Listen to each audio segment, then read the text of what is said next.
आते, बहुत ही अच्छा सा ट्रेलर है, मैंने देखा ट्रेलर पे हम बाद में बात करेंगे। पहले शुरुआत करते हैं, जब ये फिल्म आपको ऑफर हुई, कहानी आपको सुनाई गई, वहाँ से शुरुआत करते हैं, कैसे ये स्टोरी? तो ये कहानी चंदा जी जो प्रोड्यूसर है वो आई थी मेरे पास, अब उस वक्त मैं शूटिंग कर रही थी फ्यूचर स्टूडियो में, उन्होंने मेरी कहानी सुनाई and story was very very beautiful, क्योंकि एक कहानी है जो एक लड़का, अच्छा खासा नौजवान लड़का है, वो एक हादसा का शिकार हो जाता है और ब्लाइंड हो जाता है। तो वो मैं वहीं पे मुझे लगा कि ये तो बहुत अच्छा रोल है, यहाँ पे कुछ इमोट कर पाऊँगी मैं, तो वहीं पे मुझे मेंटली लगा कि नहीं, आई थिंक मुझे करना चाहिए। आप एक ब्लाइंड मैन को प्ले कर रहे हैं, उसके बारे में बताइए। जब आपके पास स्टोरी आई, स्क्रिप्ट आई, तो आपका क्या?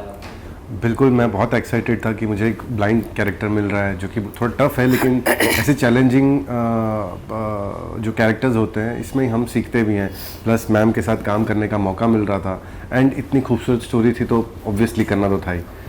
मैम आपका मैंने किरदार दिखा ट्रेलर में, मुझे एक लविंग मॉम दिख रही है, बहुत ही प्यारी सी, जो अपने बेटे के लिए कहीं ना कहीं परेशान भी है कि उसकी आई साइट ठीक हो जाए, और साथ ही साथ उसे कैरी फॉरवर्ड उसकी लाइफ किस तरीके से चल रही है वो। तो किरदार प्ले करने के लिए क्या कुछ अलग से कुछ प्रिपरेशन किया, या तो आपको नेचुरली ही वो आता है?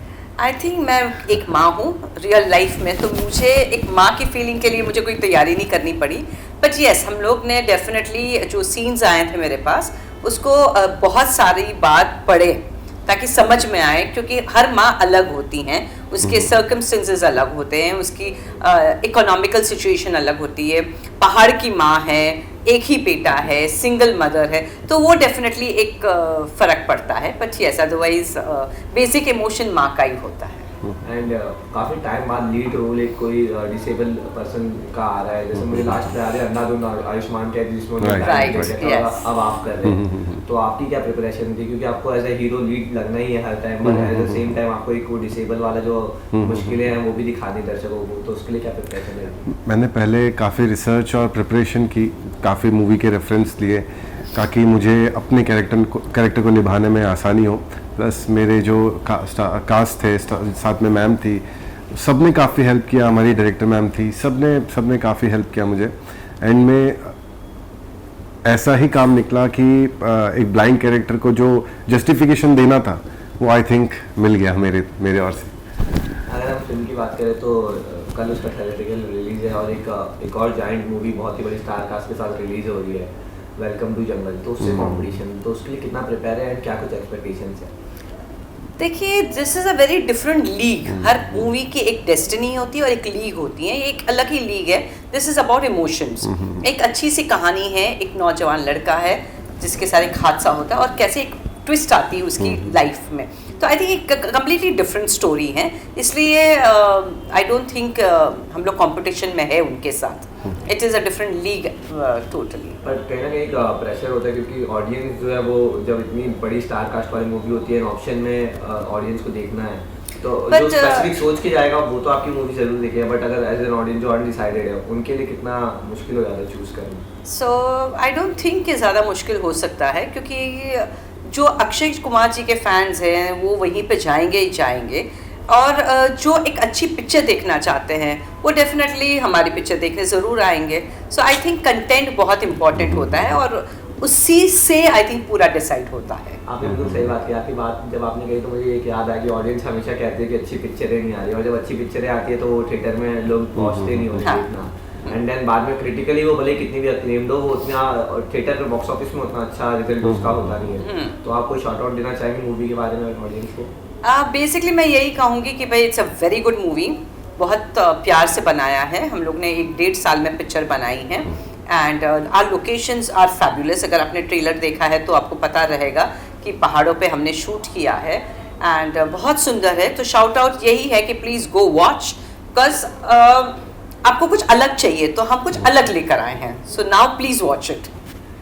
आप कुछ कहना चाहेंगे? मैं ये कहना चाहूँगा कि अगर आपको रिश्ते की अहमियत जाननी है और एक प्यारा सा लव स्टोरी देखना है, और वैसे भी आज के टाइम पे मैंने देखा है कि आज की जनरेशन में प्यार is all about comfort zone, जब तक है तब तक प्यार है, और जैसे ही कंफर्ट जोन से बाहर आप निकले आपका प्यार असली रंग दिखाता है। तो इस मूवी में आपको ये ज़रूर देखने मिलेगा कि एक्चुअली अपने कंफर्ट जोन से बाहर जाके कैसे प्यार किया जाता है, और love is all about sacrifice, तो इसमें आपको ज़रूर देखने मिलेगा। आई थिंक बहुत अच्छी बात बोली अभी उन्होंने कि love is not about comfort zone, love is something that you have to fight for and that's something that you also want. तो ये बहुत इम्पॉर्टेंट है क्योंकि हमारे जनरेशन में अभी ये समझ ही चली गई है कि प्यार क्या चीज़ है। मतलब लोग ऊपर उतार चढ़ाव जो लाइफ के आते हैं उससे इतने परेशान हो जाते हैं कि ये कैसी ज़िंदगी है, पर ज़िंदगी ऐसी ही होती है, this is what life is. So I think ये बहुत अच्छी बात उन्होंने सूरज ने कही कि you must go and see a movie which is facing reality, क्योंकि आप सबके लाइफ में कोई ना कोई हादसा होता है। तो इनके लाइफ में भी एक हादसा हुआ, सूरज की लाइफ में हादसा हुआ एंड फिर वहाँ से एक टर्निंग पॉइंट आती है। So I think it's very nice to watch movies where you are seen with reality and the locations are very beautiful. तो मुझे लगता है कि और ये माँ बेटे का बॉन्ड यहाँ पे दिख रहा है क्योंकि इतना ओबीडिएंटली वो आपको सुन रहे हैं। तो ये बॉन्डिंग के बारे में क्या कहेंगे, कितना अच्छे से आपने बॉन्ड किया? आई थिंक बहुत अच्छा लड़का है, बहुत अच्छा एक्टर है and I'm sure otherwise also he must be a good son, but he's a good boy, he's a good person. तो वो एक नेक इंसान नज़र आ जाता है। मैं बोल रहा था कि जैसे कॉम्प्लीमेंट बोलिए मेरे लिए काफ़ी मिला कि अभी मैं किसी से बात कर रहा था तो पता चला कि उनका कहना था कि मैं अपने रियल मॉम से ज़्यादा इनसे ज़्यादा इनका बेटा ज़्यादा लग रहा हूँ। तो इससे ज़्यादा कॉम्प्लीमेंट और क्या हो सकता है इस बॉन्डिंग के लिए। मैम मेरा एक सवाल आपसे रहेगा। बहुत कम किरदार ऐसे होते हैं जो कि कोई आर्टिस्ट प्ले करता है और वो अमर हो जाता है। एंड आपने one of the most loved character of Indian history play किया, सीता माँ का। तो वो जो आपने प्ले किया वो तो अमर ही हो गया। उसके बाद कुछ भी प्ले करना कितना मुश्किल रहा आपके लिए उस लेवल? बहुत ज़्यादा मुश्किल, मतलब मैं आपको समझा नहीं सकती हूँ कितना मुश्किल रहा है।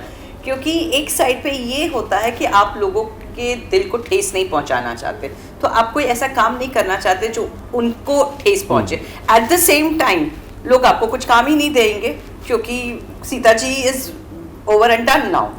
सो it is very very difficult situation. But मैंने कहा ना लाइफ में उतार चढ़ाव होता है, तो ये लाइफ की उतार चढ़ाव है कि भाई you just go on.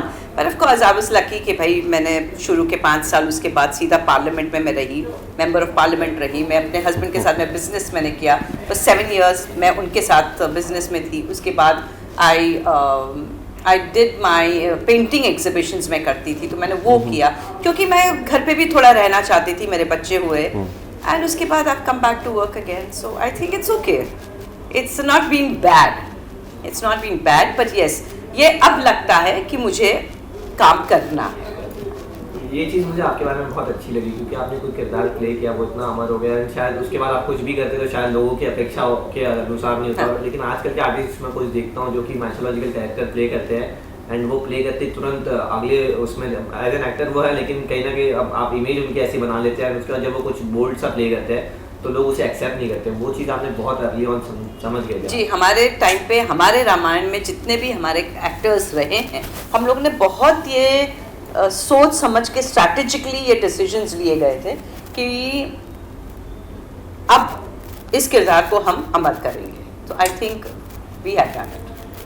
आपने भी म्यूजिक की प्रैक्टिस अलग से कुछ की थी क्योंकि मैं देख रहा था उसमें गिटार प्ले कर रहे हैं, तो आपको आता है या फिर कुछ? नहीं, मैंने काफ़ी ट्रेनिंग ली, बहुत अच्छे से सीख तो नहीं पाया, हाँ, बट जितना टाइम मिला उसमें मैंने कोशिश किया। चल रही थी ट्रेनिंग हमारी इसके लिए। और ये जो लव स्टोरी है ऑफ अ ब्लाइंड पर्सन, वो किस तरीके से आपने पोर्ट्रे की? क्योंकि इतना ज़्यादा प्यार उसमें देखा, आपको प्यार है, जेन्युइननेस जो मिसिंग होती है आजकल में, ज़्यादा शोर शराबा मसाला होता है लव स्टोरी में, वो नहीं है, काम सी लव स्टोरी है। तो वो कैसे मिल गई? बेसिकली स्टोरी में स्टोरी के नरेशन से और बाद में मैंने काफ़ी रिसर्च किए, काफ़ी मूवी के रेफरेंसेस लिए। बस मेरा ये गोल था कि मैं उस स्टोरी को उस कैरेक्टर को सिर्फ पोर्ट्रे ना करूं, उसको जी के दिखाऊं। तो कहीं ना कहीं एंड में अच्छा ही हो गया। एंड ओवर द टाइम की जो चैलेंजेस थे उसको ओवरकम करके इट वाज गुड। तेरा मेरा नाता कल रिलीज हो गया, ऑडियंस के आपके फाइनल पे मैसेज? बस आई वुड रियली इंसिस्ट कि आप प्लीज़ पिक्चर देखने चाहिए, क्योंकि जैसे मैंने अभी कहा कि लोगों को अच्छा कंटेंट चाहिए। तो जब हम अच्छा कंटेंट लेकर आए हैं तो please make sure that you watch it and enjoy the movie.